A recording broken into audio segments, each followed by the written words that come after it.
Chemotherapy के दौरान बहुत से पेशेंट्स कई बार ओपीडी में पूछते हैं कि सर अब बार बार ब्लड टेस्ट क्यों करवाते हो, हर कीमोथेरेपी के पहले टेस्ट करवाते हो, कीमोथेरेपी के 8th डे पे टेस्ट करवाते हो, सर इतना सारा खून तो आप ब्लड टेस्ट में ही हमारा कम कर देते हो।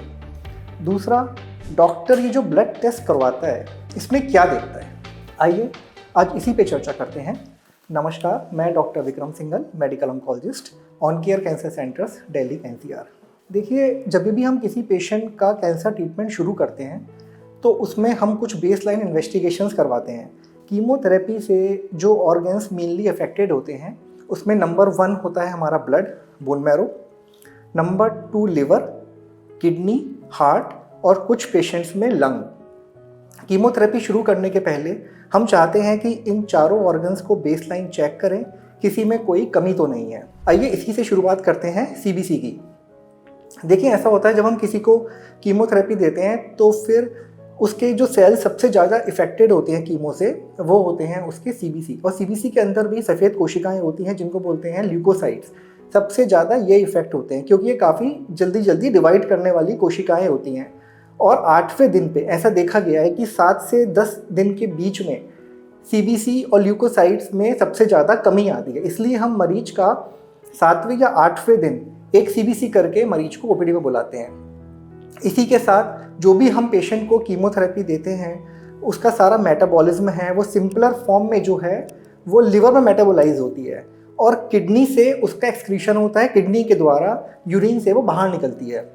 अगर किसी पेशेंट का लिवर या किडनी में कोई प्रॉब्लम है पहले से तो वो कीमोथेरेपी शरीर से ठीक से बाहर नहीं निकल सकती और इस कारण कीमोथेरेपी के जो साइड इफ़ेक्ट्स हैं वो बढ़ सकते हैं। इसी का उल्टा, कीमोथेरेपी से भी लिवर और किडनी में प्रॉब्लम्स हो सकती हैं जिस कारण से भी कीमोथेरेपी की टॉक्सिसिटी बढ़ सकती है। यही कारण है कि हम कीमोथेरेपी की हर साइकिल में ब्लड टेस्ट करवाते हैं। बहुत से पेशेंट्स ये भी पूछते हैं कि सर मेरी तो 5 साइकिल हो गई हैं, मैंने हर बार टेस्ट करवाया है, हर बार टेस्ट नॉर्मल आया है, तो अभी 6 साइकिल पे मैं कराऊं या नहीं कराऊं। तो इसका आंसर ये है कि आपको हर साइकिल पे कराना है। ऐसा भी हो सकता है कि आपकी 5 साइकिल हो गई हो, अभी तक कोई प्रॉब्लम नहीं हो, लेकिन आप 6ठी बार जब टेस्ट कराएं तो उसमें कुछ प्रॉब्लम आए। तो इसलिए हर कीमोथेरेपी साइकिल से पहले ब्लड टेस्ट कराना जरूरी है। डॉक्टर्स आपके ब्लड टेस्ट की रिपोर्ट में क्या क्या देखते हैं, आइए इसी को डिस्कस करते हैं। देखिए, जो ब्लड टेस्ट डॉक्टर्स आपके कराते हैं उसमें 3 होते हैं सीबीसी, यानी कि जिसको हम हीमोग्राम बोलते हैं, complete blood count, number 2 liver function test और नंबर 3 किडनी फंक्शन टेस्ट। शुरुआत करते हैं सीबीसी से, यानी कि कंप्लीट ब्लड काउंट। देखिए, वैसे तो अगर आप किसी भी पेशेंट की सीबीसी की रिपोर्ट देखोगे तो उसमें 10-12 आइटम्स होते हैं, लेकिन जो आपके डॉक्टर के लिए सबसे ज़्यादा ज़रूरी है वो हैं 3 चीज़ें। Number 1 haemoglobin, number 2 white blood cells leucocyte जिनको कि हम सफ़ेद कोशिकाएं कहते हैं, और नंबर 3 प्लेटलेट्स। नॉर्मल किसी भी आदमी के अंदर हीमोग्लोबिन की जो नॉर्मल रेंज होती है वो अगर आप रिपोर्ट देखोगे तो वो 12 से 16 के आसपास होती है। बट हमारे कैंसर पेशेंट्स में बहुत सारे कारणों से ये काउंट्स थोड़े से कम होते हैं। नॉर्मली हम अपने पेशेंट को ये एडवाइस करते हैं कि आप अपना हीमोग्लोबिन 10 के ऊपर रखें। 8 से 10 की जो रेंज होती है वो बॉर्डर लाइन होती है। ऐसे पेशेंट्स को हम एडवाइस करते हैं कि आप हाई प्रोटीन डाइट लीजिए, हाई आयरन डाइट लीजिए, आयरन सप्लीमेंट लीजिए और कोशिश करिए कि ये हीमोग्लोबिन आपका 10 के ऊपर हो जाए। जिस मरीज का हीमोग्लोबिन 8 से कम होता है उसको हम ब्लड ट्रांसफ्यूजन एडवाइस करते हैं। WBC के बारे में बात करते हैं। WBC माने कि वाइट ब्लड काउंट्स, या फिर इनको ल्यूकोसाइट्स भी कहते हैं। ये सफ़ेद कोशिकाएं होती हैं जो हमारी इम्यूनिटी को बनाती हैं। सफ़ेद कोशिकाओं के अंदर बहुत सारे सेल्स होते हैं।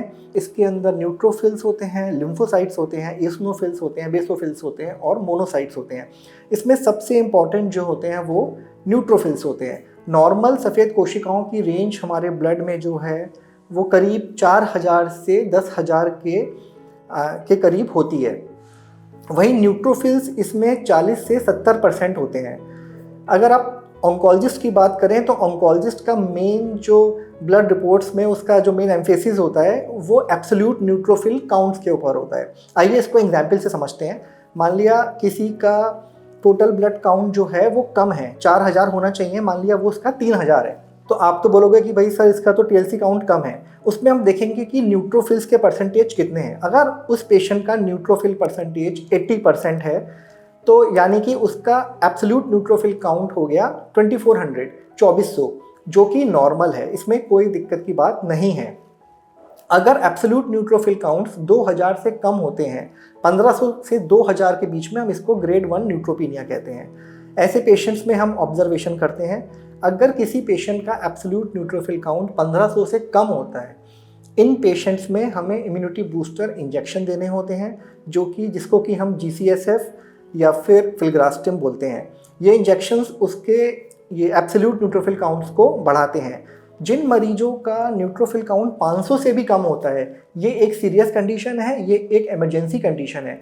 ऐसे पेशेंट अक्सर ओपीडी के अंदर हाई ग्रेड फीवर या फिर लूज मोशन करके भी आते हैं, इसको फेब्राइल न्यूट्रोपीनिया कहते हैं।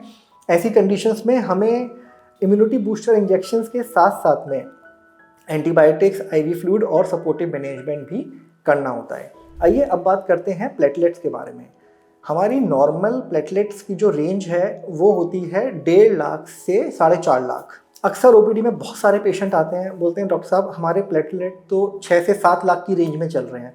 देखिए, नॉर्मली जब भी किसी पेशेंट को कीमोथेरेपी लगती है तो उसकी बोन मैरो में कुछ ना कुछ रिएक्टिव चेंजेस होते रहते हैं, इस कारण से प्लेटलेट काउंट्स बढ़ सकते हैं।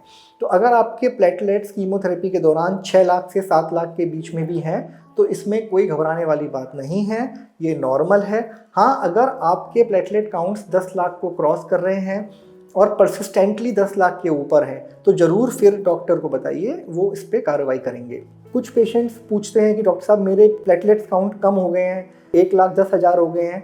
तो देखिए, नॉर्मली तो प्लेटलेट्स 1.5 लाख से 4.5 लाख होते हैं और नॉर्मल पेशेंट में 1.5 लाख से कम को हम बोलते हैं थ्रोम्बोसाइटोपिनिया, यानी कि प्लेटलेट की कमी। लेकिन कैंसर पेशेंट्स के अंदर जो हमारा बॉर्डर लाइन है, जो हमारी लिमिटेशन है, वो है 1 लाख। अगर आपके प्लेटलेट्स 1 लाख के ऊपर हैं तो भी हम आपको कीमोथेरेपी दे सकते हैं और इसमें घबराने वाली कोई बात नहीं है।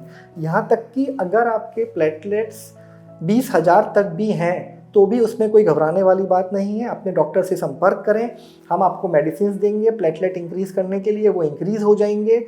जिस पेशेंट में 20,000 प्लेटलेट होने पे अगर ब्लीडिंग होती है या फिर फीवर आता है, ऐसे पेशेंट्स में हम ट्रांसफ्यूजन करते हैं। आइए अब बात करते हैं किडनी फंक्शन की।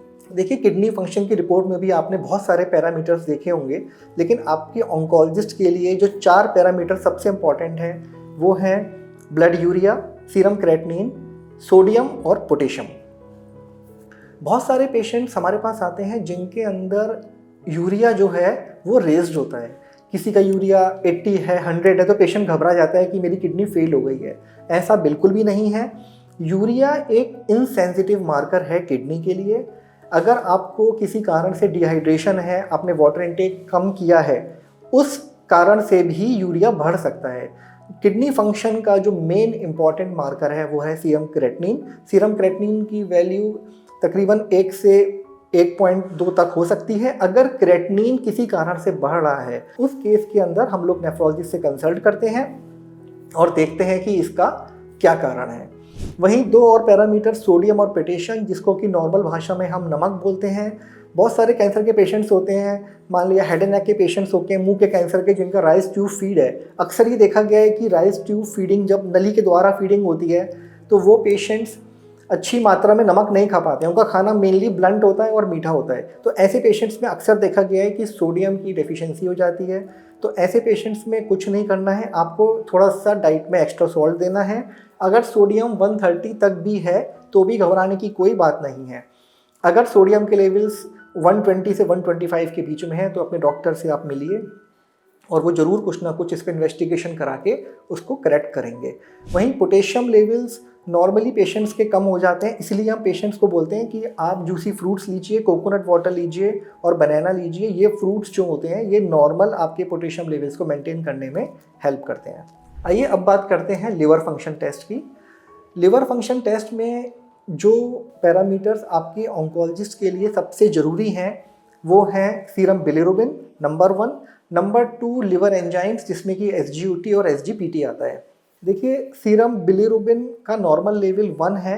अगर ये लेवल 1 के ऊपर है तो बहुत सारी कीमोथेरेपी ड्रग्स हैं जिनको हम नहीं दे सकते हैं। उनकी अलग अलग गाइडलाइंस हैं कि कितने लेवल पे क्या देना है। और अगर किसी का सीरम बिलीरुबिन बढ़ा हुआ है तो सबसे इम्पॉर्टेंट चीज़ ये है कि हमें ये देखना है कि डायरेक्ट बिलीरुबिन बढ़ा हुआ है या इनडायरेक्ट। डायरेक्ट माने कॉन्जुगेटेड बिलीरुबिन, इनडायरेक्ट माने अनकॉन्जुगेटेड बिलीरुबिन। अगर इनडायरेक्ट बिलीरुबिन बढ़ा हुआ है तो एक बार को इतने डरने की बात नहीं है। अगर डायरेक्ट बिलीरुबिन बढ़ा हुआ है तो अगेन डॉक्टर आपको देखेगा, डॉक्टर ज़रूर इन्वेस्टिगेशन कराएगा और हो सकेगा तो आपके हेपेटोलॉजिस्ट से बात करके उसके लिए जो भी जरूरी इन्वेस्टिगेशन है वो करवाएंगे। इसी के साथ में जो 2 लिवर एंजाइम्स होते हैं, SGOT और SGPT, नॉर्मली ये एंजाइम लिवर के सेल्स से निकलते हैं और अगर उसमें कुछ प्रॉब्लम हो जाए, कुछ डेफिशिएंसी हो जाए तो ये एंजाइम्स बढ़ जाते हैं। नॉर्मली SGOT SGPT अगर आप देखोगे इसकी रेंज 15 से 40 के आसपास होती है। और अगर SGOT 2 से 3 गुना तक बढ़ा हुआ है, यानी कि 100 से 120 तक भी है, तो घबराने वाली बात नहीं है, क्योंकि बहुत सारी कीमोथेरेपीज़ होती हैं जैसे कि जैमसिटाबीन जो कि इन SGOT SGPT को बढ़ा देती हैं। इसको हम ऑब्जर्व करते हैं, कुछ दवाइयाँ देते हैं, वो नॉर्मल हो जाती हैं। अगर 3 से 5 गुने के बीच में आपका SGOT SGPT बढ़ा हुआ है तो हम इसको क्लोज ऑब्जर्वेशन करेंगे, कीमोथेरेपी को होल्ड भी कर सकते हैं। और अगर आपका SGOT SGPT 5 टाइम से ज़्यादा है तो ये अगेन एक इमरजेंसी कंडीशन है। इस सिचुएशन में हम गैस्ट्रोएंटरोलॉजिस्ट और हेपेटोलॉजिस्ट को इन्वॉल्व करते हैं, उनसे डिस्कशन करते हैं, उसका रीज़न ढूंढते हैं और उसको समझने की कोशिश करते हैं कि हमें क्या करना है। तो आज मैंने आपको CBC, LFT, RFT जो कि हम हर कीमो से पहले करवाते हैं, इसके बारे में जानकारी दी। अगर आपको ये जानकारी अच्छी लगी हो तो प्लीज़ वीडियो को लाइक करें, कमेंट करें और हमारे चैनल को सब्सक्राइब करें। Thank you.